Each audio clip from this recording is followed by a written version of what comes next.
সকলকে জয় যিশু। মহান ঈশ্বরকে ধন্যবাদ জানাই।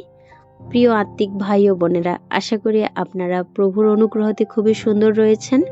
আজকে আমরা ঈশ্বরের বাক্যের এমন একটি গভীর সত্য নিয়ে আলোচনা করব, যা আমাদের আত্মিক জীবনকে জাগ্রত করবে। আমরা অনেকেই ভাবি যে শয়তান বুঝি কেবল মন্দ জায়গায়, অন্ধকার জায়গায় কাজ করে, কিন্তু আসল সত্য হলো ঈশ্বর যেখানে কাজ করেন, শয়তান ঠিক সেই জায়গাতেই, সেই একই ফিল্ডে, একই জমিতে তার ভুয়ো চিন্তা, তার বিভ্রান্তি ছড়াতে চায়। আমরা আজকে বাক্যের আলোকে দেখব যে শয়তান ঠিক কিভাবে আমাদের জীবন থেকে ঈশ্বরের বাক্যকে দূরে সরিয়ে তার নিজের শক্তি, তার নিজের চিন্তা আমাদের জীবনে প্রবেশ করাতে চায়।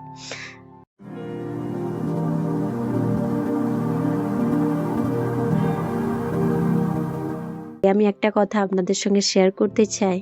আমি কিন্তু গ্রামের মেয়ে। আপনারা যারা আজকে এই প্রচার শুনছেন, অনেকেই হয়তো আপনারা গ্রামের মানুষজন। না, গ্রামের মানুষ হওয়া খারাপ বিষয় নয়, অত্যন্ত ভালো বিষয় এবং খুবই ভালো বিষয়।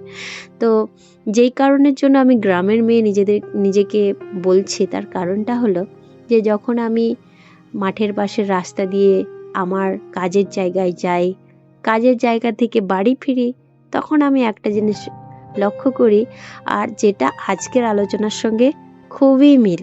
আর আপনারা নিশ্চয়ই আন্দাজ করতে পারছেন, তাই না?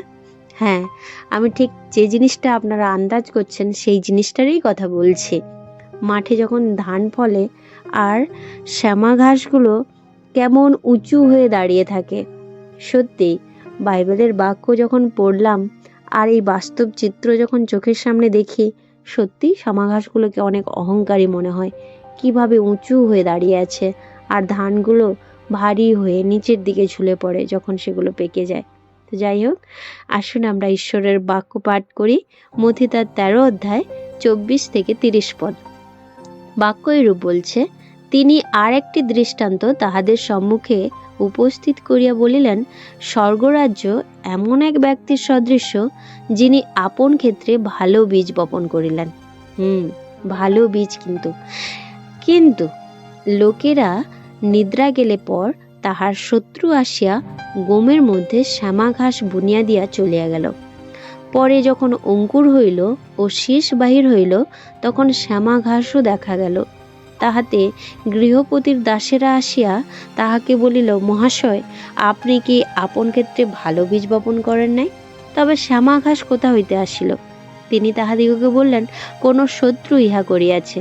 দাসেরা তাহাকে বলল, তবে আমাদের ইচ্ছা, আমরা গিয়া ওই সকল কুড়াইয়া আনি। আপনার কি ইচ্ছা? তিনি বললেন, না, পাছে শ্যামা ঘাস তুলতে তুলতে তোমরা তাহার সহিত গম গাছও পুড়িয়া ফেলো। শস্যছেদন পর্যন্ত উভয়কে একত্রে বাড়তে দাও, আর শস্যছেদের সময় আমি ছেদক দিগকে বলবো, তোমরা প্রথমে শ্যামা ঘাস কুড়াইয়া লাও এবং পোড়াইবার জন্য আটি আটি করিয়া বাঁধো, কিন্তু গম আমার শস্যাগারে সঞ্চয় করিয়া রাখো। আমেন।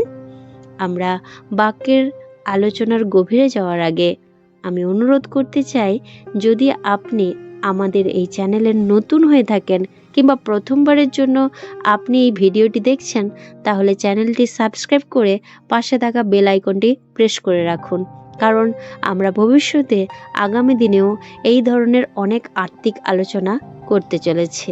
আমেন।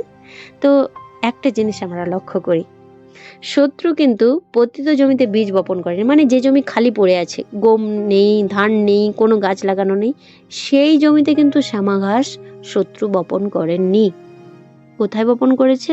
না, যেখানে ভালো বীজ বপন করা হয়েছে, সেই গম গাছ যেখানে লাগানো হয়েছে, সেই একই ক্ষেত্রে শ্যামা ঘাস বুনেছে। অর্থাৎ যেখানে প্রভুর কথা আলোচনা হয়, যেখানে প্রার্থনা রয়েছে, যেখানে ভক্তি রয়েছে, যেখানে আরাধনা রয়েছে, শয়তান ঠিক সেখানেই মানুষের মনে কুচিন্তা দেয়, বিভেদ দেয়, এবং সর্বোপরি তার যেটা সবচেয়ে বেশি যে কাজটা করে, ভুল শিক্ষা দেয়।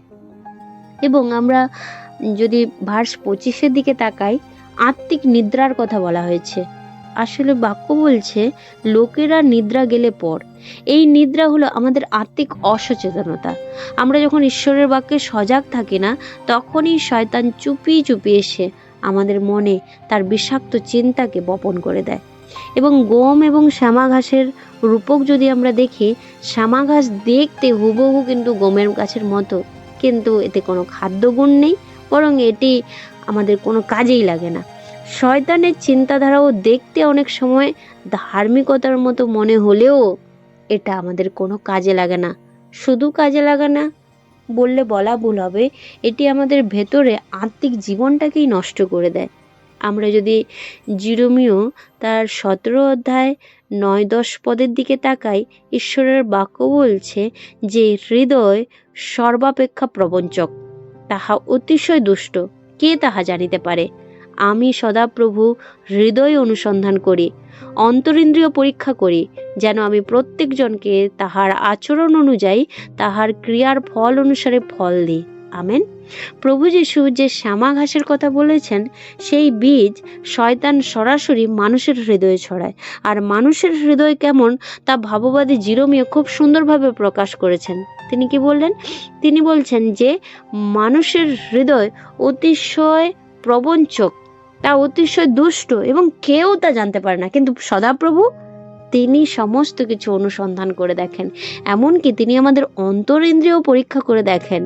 শয়তান বাইরে থেকে কোনো নতুন অস্ত্র ব্যবহার করে না, সে আমাদের চঞ্চল এবং ধূর্ত হৃদয়কে ব্যবহার করে। জিরোমিও 9 পদে তিনি কি বলছেন? 17 অধ্যায় 9 পদে, যে মানুষের হৃদয় নিজের অজান্তেই নিজেকে প্রতারিত করতে পারে। এবং শয়তান যখন কোনো ভুল বা অহংকারের চিন্তা অন্তরে দেয়, আমাদের অসচেতন যে হৃদয় সেটাকে ঈশ্বরের চিন্তা ভেবে ভুল করতে পারে। এবং ঈশ্বর হৃদয় অনুসন্ধান করে দেখেন। মানুষ তো কেবল বাইরের রূপ দেখে, পোশাক দেখে, অনেক কিছু বাইরেরটাই দেখে, কিন্তু ঈশ্বর আমাদের অন্তরের গভীরে গিয়ে দেখেন সেখানে গমের বীজের বাড়ছে নাকি শ্যামা ঘাস বাড়ছে, মানে গমের বীজ মানে সত্য বেড়ে চলেছে নাকি মিথ্যা এবং অহংকার সে জায়গাতে বেড়ে উঠছে। ভাববাদী জিরোমিওর সময়ও অনেক মিথ্যা ভাববাদী ছিল, যারা নিজেদের মন গড়া কথাকে ঈশ্বরের কথা বলে চালিয়ে দিত।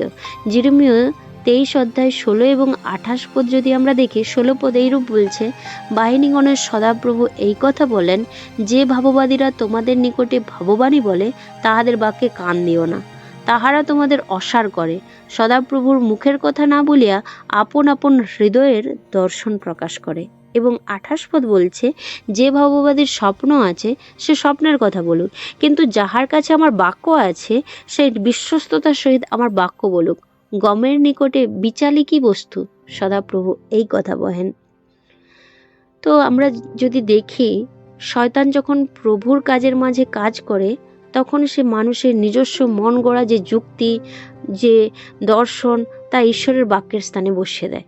এবং আমরা যদি দেখি মথি তার 13 অধ্যায়ে প্রভু যিশু যেমন গম ও শ্যামা ঘাসের কথা বলেছেন, জিরোমিও 23 অধ্যায়ে ঈশ্বরের বাক্যকে গম এবং মিথ্যা বাণীকে বিচালি বা খড়কুটা বা আগাছা বলেছেন। বিচালি উড়ে যায়, ওর কোনো শক্তি নেই, কিন্তু ঈশ্বরের বাক্য গমের মতো, যা জীবন ও পুষ্টি যোগায়। তাই প্রথম পিতর 5 অধ্যায় 8 পদের দিকে যদি আমরা চোখ রাখি, বাক্য বলছে তোমরা সচেতন হও, তোমরা জাগ্রত থাকো, তোমাদের বিপক্ষ চোর গর্জনকারী সিংহের ন্যায় কাহাকে গ্রাস করিবে তাহার অন্বেষণ করিয়া বেড়াইতেছে। অর্থাৎ পিতর আমাদের সতর্ক করেছেন যে শত্রু শয়তান অলস বসে নেই, সে সর্বদা সুযোগ খুঁজছে। আর এটা বেশিরভাগ বিশ্বাসীদেরকে বোঝানো যায় না। আমরা মনে করে থাকি কোনো কিছু একটা বাড়িতে ঝগড়া বাঁধলো, কি কিছু একটা হলো, শয়তান করেছে। আসলে শয়তান বিশ্বাসীদের জীবনে খুব সহজে প্রবেশ করে না, যতক্ষণ একজন বিশ্বাসী তাকে অ্যালাউ করছে। ঠিকই শুনছেন, আপনি যদি অনুমতি না দিই, তিনি প্রবেশ করতে পারে না। কারণ বাক্য বলছে, দেখো, তিনি গর্জনকারী সিংহের ন্যায় কাহাকে কখন গ্রাস করিবে তার অন্বেষণ করিয়া বেড়াইতেছে। খোঁজ করার দরকার হতো না যদি সে জিনিস চোখের সামনে আমাদের অ্যাভেলেবেল থাকতো। আমাদের চোখের সামনে যে জিনিস থাকে, আমরা কি সেই বিষয়ের অন্বেষণ করি, খোঁজ করি, না কি দরকার পড়ে? বলুন তো, যদি বিশ্বাসীদের জীবনে সরাসরি শয়তান প্রবেশ করার সুযোগ পেত, তাহলে বাক্য বলতো না যে গর্জনকারী সিংহের ন্যায় সে কখন কাকে গ্রাস করবে তার খোঁজ চালাচ্ছে। আসলে খোঁজ করে আমার আপনার জীবনে কিভাবে এন্ট্রি নেওয়া যায়, কিভাবে ঢোকা যায়, আর যখনই সেই সুযোগটা আমরা দিই তখনই সে ঢোকে। তাই তিনি বলছেন, অর্থাৎ পিতর আমাদেরকে সতর্ক করেছেন তার পবিত্র আত্মার দ্বারা। প্রভুর পবিত্র আত্মাকে সঙ্গে নিয়ে বলছে, শত্রু শয়তান অলস বসে নেই, খুঁজছে কিভাবে প্রভুর বাক্য আলোচনার মাধ্যমে, আত্মিক সহভাগিতার মাধ্যমে নিজের বিষকে ছড়িয়ে দেওয়া যায়। তাই একটু সতর্ক তো আমাদের হতেই হবে, কারণ বাক্যই বলছে তোমরা সচেতন হও আর জাগ্রত থাকো। এবং প্রথম করন্থী নয়, 2 করিন্থীয় পুস্তক তার 11 অধ্যায় 14-15 পদ যদি আমরা দেখি, বাক্য বলছে, আর আশ্চর্য নয়, কেননা শয়তান নিজেও দীপ্তিময় দূতের রূপ ধারণ করে। অতএব তাহার পরিচারকেরা যদি ধার্মিকতার পরিচারকদের রূপ ধারণ করে, তবে তাহাও মহা ব্যাপার নয়, তাহাদের শেষ ফল তাহাদের ক্রিয়া অনুরূপ হইবে। অর্থাৎ শ্যামা ঘাস যেমন দেখতে গমের মতোই, শয়তানের ভুয়ো চিন্তাও অনেক সময় খুব ধার্মিক এবং আকর্ষণীয় রূপ নিয়ে আসে। তাই আমাদের আত্মিক বিচক্ষণতা প্রয়োজন, যে সত্যিই কি ওটা, সত্যি কি বাক্য তাই বলছে। অবশ্যই বাক্য খুলে দেখা প্রয়োজন। সবশেষে একটি কথা বলতে চাই, আজকের এই বাক্যের মধ্যে দিয়ে আমরা ঈশ্বরের 3টি যে বিষয় ঈশ্বর আমাদেরকে সজাগ হতে বলছেন, তা আমরা ধ্যান দেব। কিন্তু আমি অনুরোধ করি, যদি আপনি এই প্রচারটি শুনে আপনার ভালো লাগছে, তাহলে আপনি প্রচারটি আপনার আত্মিক ভাই বোনদেরকে সতর্ক করার জন্য শেয়ার করে দিতে ভুলবেন না। এবং আপনি যদি এখনও চ্যানেলটি সাবস্ক্রাইব করেননি, তাহলে আপনাকে চ্যানেলটি সাবস্ক্রাইব করার অনুরোধ রইল, যাতে আপনি এই ধরনের আলোচনায় আবারও একবার অংশগ্রহণ করতে পারেন। হ্যাঁ, আসুন আমরা বাক্যের মধ্যে দিয়ে ঈশ্বরের যে 3টি বিষয়ে প্রভু আমাদের সজাগ হতে বলেছেন, সেই 3টি বিষয় দেখব। কি? প্রথমত, আত্মিক সচেতনতা। নিদ্রিত থাকবেন না। প্রার্থনা ও বাক্যে সজাগ থাকুন, যেন শত্রু আপনার চিন্তা ও পরিবারে শ্যামা ঘাস না বুনতে পারে। এবং হৃদয়কে পরীক্ষা করুন। 2য় বিষয়, প্রতিদিন প্রভুর কাছে প্রার্থনা করুন, হে ঈশ্বর, আমার হৃদয় পরীক্ষা করো। জিরমিয়া 17 অধ্যায় 9 পদ অনুযায়ী হৃদয় যেন শয়তানের মিথ্যা দ্বারা প্রলোভিত কোনোভাবেই না হয়। হ্যাঁ, এবং 3য় বিষয়, ফল দ্বারা চেনা। গম গাছ যখন পেকে যায়, তখন শস্যের ভারে তার মাথা নিচু হয়ে যায়। যেমন আমাদের এই এলাকায় গমের চাষ হয় না, কিন্তু ধানের চাষ হয়। দেখি যে ধানগুলো পেকে গেলে তা নত হয়ে গেছে, কিন্তু শ্যামা ঘাস সে খালি থাকে এবং সোজা হয়ে দাঁড়িয়ে থাকে, যা তার অহংকারকে প্রকাশ করে। আমাদের জীবনে যদি প্রভুর বাক্য থাকে, তবে আমাদের জীবনে নম্রতা প্রকাশ পাবে। হ্যাঁ প্রিয়জন, এবং আজকে আমরা আত্মিকভাবে সচেতন হই, যেন শয়তানকে কোনো সুযোগ না দিই। আমরা যেন সেই খাঁটি গমের মতো ফলবান হতে পারি, আত্মিকভাবে সজাগ থাকতে পারি। পবিত্র আত্মার কাছে আমাদের বিশেষ নিবেদন থাকবে, প্রার্থনা থাকবে, প্রভু তুমি আমাকে সজাগ রেখো, যেন শয়তান আমার এই হৃদয়রূপ ভূমিতে যেন তার সেই বীজকে যেন বপন করতে পারে। আমেন। ঈশ্বরের ধন্যবাদ হোক। ঈশ্বর আমাদের প্রত্যেককে তার পবিত্র বাক্যে আশীর্বাদ করুন। হালেলুয়া।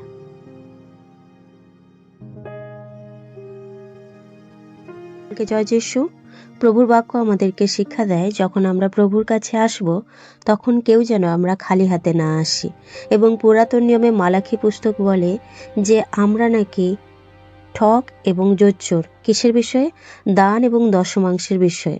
কিন্তু নতুন নিয়ম 2 করন্থীয় 9 অধ্যায় 7 পদে প্রভুর বাক্য বলে, প্রত্যেকজন হৃদয়ে যেরকম সংকল্প করে সেই রকমভাবে দান করুক, মনের দুঃখের সঙ্গে কিংবা দিতে হবে বলে এইভাবে দান না করুক, কারণ ঈশ্বর হৃষ্টচিত্ত দাতাকে ভালোবাসেন। আপনি যদি ঈশ্বরের রাজ্যের জন্য অল্প বীজ বোনেন, তাহলে আপনি অল্প ফসল কাটবেন। কিন্তু আপনি যদি ঈশ্বরের রাজ্যের জন্য অধিক বীজ বোনেন, আপনি ঈশ্বরের রাজ্যের বিষয়ে অধিক ফসল কাটবেন। ঈশ্বরের ধন্যবাদ হোক, কারণ লুক পুস্তক আমাদেরকে এইরূপ শিক্ষা দেয়, যদি আমরা দান করি তো আমাদেরকে দেওয়া যায়। আপনার অন্তরাত্মা চায় প্রভুর রাজ্যের বিষয়ে বীজ বোনার জন্য, তাহলে আপনি স্ক্রিনে দেওয়া যে কিউআর কোড রয়েছে, সেই কিউআর কোড স্ক্যান করার মাধ্যম দিয়ে, কিংবা অ্যাকাউন্ট ডিটেলস রয়েছে সেই অ্যাকাউন্ট পের মাধ্যম দিয়ে, কিংবা ইউপিআই অ্যাড্রেস রয়েছে এবং ইউপিআই মোবাইল নম্বর রয়েছে, যে কোনো অপশনের মাধ্যম দিয়ে আপনার সুবিধা মতো আপনি ঈশ্বরের রাজ্যের বিষয়ে বীজ বুনতে পারেন। ধন্যবাদ। ঈশ্বর আপনাদের প্রত্যেককে আশীর্বাদ করুক, যীশু খ্রিস্টের নামে।